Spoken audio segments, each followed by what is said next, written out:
La première fois que l'on parle en langue, c'est le jour de la Pentecôte, Actes 2, 1, 4. Les apôtres ont partagé l'évangile avec les foules, leur parlant dans leur propre langue. Les foules étaient étonnées. Nous les entendons raconter les merveilles de Dieu dans nos langues, Actes 2, 11. Le don de langue consiste à parler dans une langue que l'orateur n'a jamais apprise afin de servir quelqu'un qui parle cette langue. Dans Actes 2, 1, 4, les apôtres ont partagé l'évangile avec les foules, leur parlant dans leur propre langue.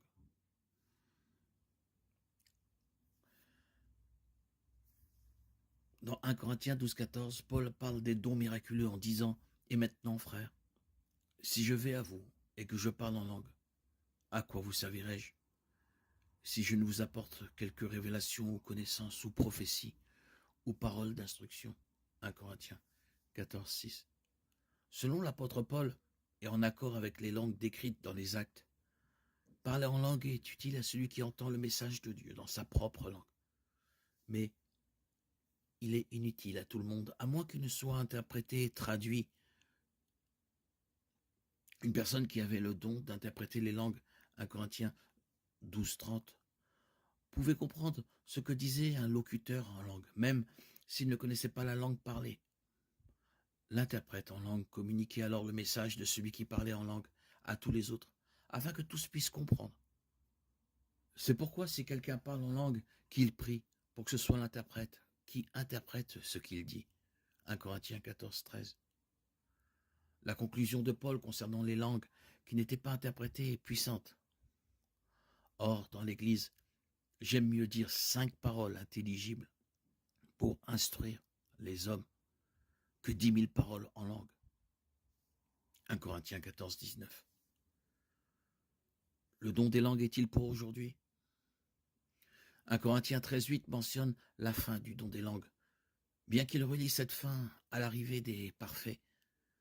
Dans 1 Corinthiens 13, 10, certains évoquent une différence de temps entre les verbes grecs qui font référence à la prophétie et à la connaissance, qui cessent, et ceux qui font référence aux langues, qui cessent comme preuve que les langues ont cessé avant l'arrivée du parfait. Bien que cela soit une interprétation possible, cela n'est pas explicitement clair dans le texte. Certains évoquent également des passages tels que Ésaïe 28, 11 et Joël 2, 28, 29, comme preuve que le parler en langue était un signe du jugement prochain de Dieu. 1 Corinthiens 14, 22 décrit les langues comme un signe pour les incrédules. En utilisant ce verset, certains exégètes soutiennent que le don des langues était un avertissement aux Juifs que Dieu allait juger Israël pour avoir rejeté Jésus-Christ comme Messie. Par conséquent, lorsque Dieu a effectivement jugé Israël avec la destruction de Jérusalem par les Romains en 70 après Jésus-Christ, le don des langues n'a plus rempli son but prévu. Ce point de vue est également possible. Mais le but premier des langues qui sont accomplies n'exige pas nécessairement la cessation du don. L'Écriture n'affirme pas de manière concluante que le don de parler en langue a cessé. En même temps, si le don de parler en langue était actif dans l'Église aujourd'hui, il serait exercé en accord avec l'Écriture. Ce serait un langage réel et intelligible. 1 Corinthiens 14, 10. Il aurait pour but de communiquer la parole de Dieu à une personne parlant une autre langue. Acte 2, 6, 12. Il serait exercé dans l'Église en accord avec le commandement que Dieu a donné par Paul. Si quelqu'un parle en langue, que 2 ou 3 au plus parlent, un à la fois et que quelqu'un interprète. S'il n'y a pas d'interprète, ceux qui parlent se tiennent dans l'Église et parlent à lui-même et à Dieu. 1 Corinthiens 14, 27, 28. Ce serait également en accord avec 1 Corinthiens 14, 33, car Dieu n'est pas un Dieu de désordre, mais de paix, comme dans toutes les églises des saints. Dieu peut certainement donner à une personne le don de parler en langue pour lui permettre de communiquer avec une personne qui parle une autre langue. Le Saint-Esprit est souverain dans la diffusion des dons spirituels. 1 Corinthiens 12, 11. Imaginez à quel point les missionnaires pourraient être plus productifs s'ils n'avaient pas besoin d'aller à l'école de langue et étaient instantanément capables de parler aux gens dans leur propre langue. Cependant, Dieu ne semble pas faire cela. Les langues ne semblent pas se produire aujourd'hui de la même manière que dans le Nouveau Testament, malgré le fait qu'elles seraient extrêmement utiles. La majorité des croyants qui prétendent pratiquer le don de parler en langue ne le font pas en accord avec les Écritures mentionnées. Ces faits conduisent à la conclusion que le don des langues a cessé, ou est au moins une rareté dans le plan de Dieu pour l'Église aujourd'hui.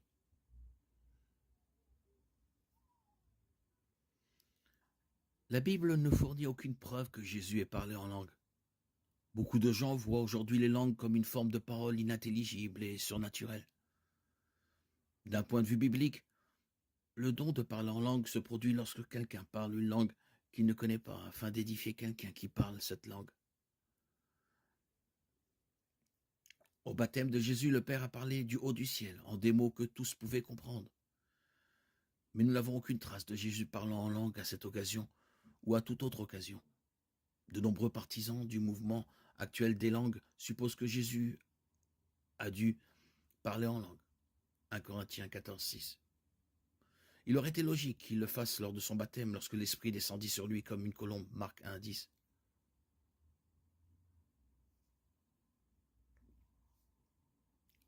Jésus leva les yeux au ciel et poussa un profond soupir. Cependant, un soupir n'est pas la même chose que le don surnaturel des langues. N'importe qui peut soupirer pour un certain nombre de raisons, mais ce n'est pas une preuve de la puissance de l'Esprit. Marc 8, 12, Marc 7, 34. Nous avons des traces de Jésus parlant en araméen, la langue la plus courante parlée en Israël à cette époque. Marc 5, 41 et Actes 26, 14. Il était très probablement familier avec l'hébreu et le grec, puisque ces deux langues étaient également utilisées. Mais si Jésus a jamais parlé avec une puissance naturelle dans une autre langue, la Bible ne le dit pas. Les langues, comme langage de prière, ne sont pas une interprétation probable de prier par l'Esprit. Romains 8, 26 nous enseigne, de même l'Esprit nous aide dans notre faiblesse. Nous ne savons pas ce que nous devons demander dans nos prières, mais l'Esprit lui-même intercède pour nous par des soupirs inexprimables. Deux points clés rendent très improbable que Romains 8, 26 fasse référence aux langues comme langage de prière. Premièrement, Romains 8, 26 déclare que c'est l'Esprit qui soupire et non les croyants. Deuxièmement, Romains 8, 26 déclare que les soupirs de l'Esprit ne peuvent être exprimés. L'essence même du parler en langue est de prononcer des mots. Cela nous laisse avec 1 Corinthiens 14, 4, 17, et le verset 14 en particulier. Car si je prie en langue, mon esprit prie, mais mon intelligence reste stérile. 1 Corinthiens 14, 14 mentionne clairement prier en langue. Qu'est-ce que cela signifie? Tout d'abord, il est extrêmement utile d'utiliser le contexte.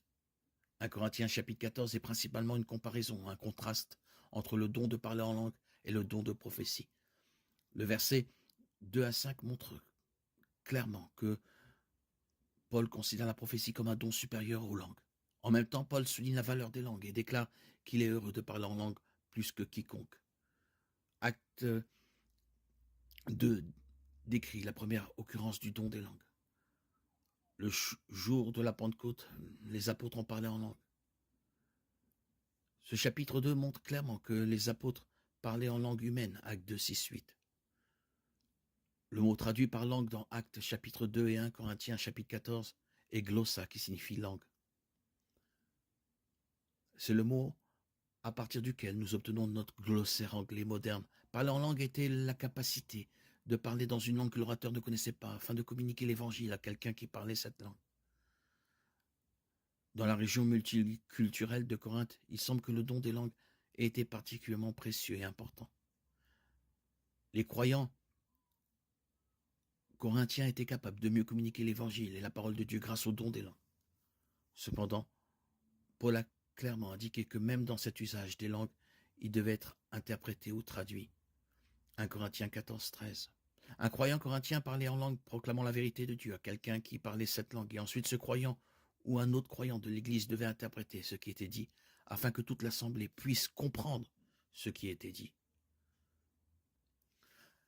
La prière en langue ou parler en langue n'est pas ce qui détermine le salut. Un chrétien mature ne peut pas être distingué d'un chrétien immature parce qu'il parle en langue. L'existence ou non de la prière en langue ou parler en langue en tant que langage de prière personnel n'est pas un principe fondamental de la foi chrétienne. Ainsi, bien que nous croyons que l'interprétation biblique de la prière en langue s'éloigne de l'idée d'un langage de prière privé pour l'édification personnelle, nous devons reconnaître que beaucoup de ceux qui pratiquent ce genre de pratique sont nos frères et sœurs en Christ et méritent notre amour et notre respect.